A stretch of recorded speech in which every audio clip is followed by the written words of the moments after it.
কিছুদিন আগে যে লাস্ট ডেট গেল এদের নমিনেশন বিতরণের, সেদিন আমি তাদের মেন কার্যালয়ের যে নিচে কাউন্টার আছে সে কাউন্টারে আমি একটা নাম্বার দিয়ে আসছিলাম যে নমিনেশনের জন্য যাব, তাদের অফিসটা বন্ধ।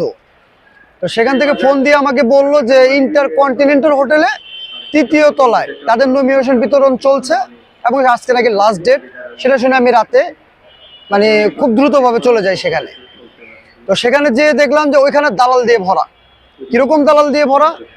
ফার্স্টে আমাকে কোয়েশ্চেন করা হলো যে আপনি কি করেন। আমি বললাম আমি রাইড শেয়ার করি।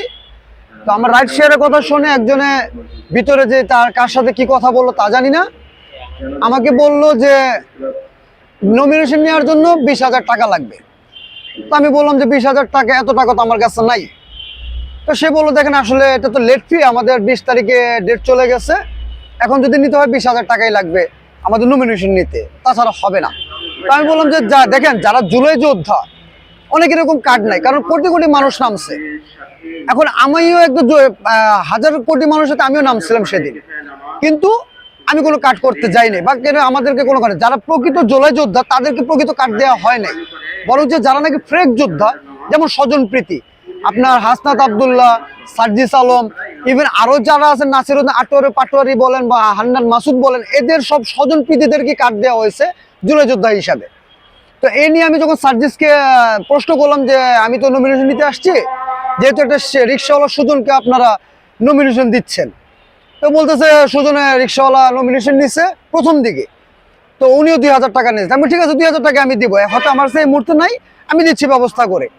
তো উনি আমাকে প্রশ্ন করে বসলো যে 2,000 টাকা এই মুহূর্তে আপনার কাছে আপনি ইলেকশন করবেন কিভাবে, নির্বাচন করবেন কিভাবে, সুন্দর প্রশ্ন করছে আমাকে। এখন আমি যদি তাকে প্রশ্ন করি যে সার্জিস, আমার মনে হয় তোমার জীবনে কখনো পরিশ্রম করে 15,000 টাকা কখনো কামাই করো নাই, তুমি আজকে কোটি টাকার গাড়িতে কিভাবে উঠো? জাস্ট ওইখানে প্রশ্ন করার মতো আমাকে সময়টা না দেওয়ার কারণে আমি ওকে প্রশ্নটা করতে পারি নাই যে ও কোটি টাকার গাড়িতে কিভাবে ওঠে, ও এখন নির্বাচনের টাকা কোত্থেকে পায়।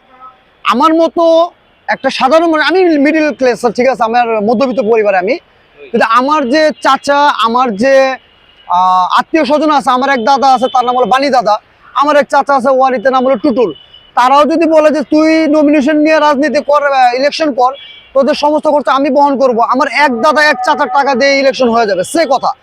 কিন্তু ওর তো তাও ছিল না।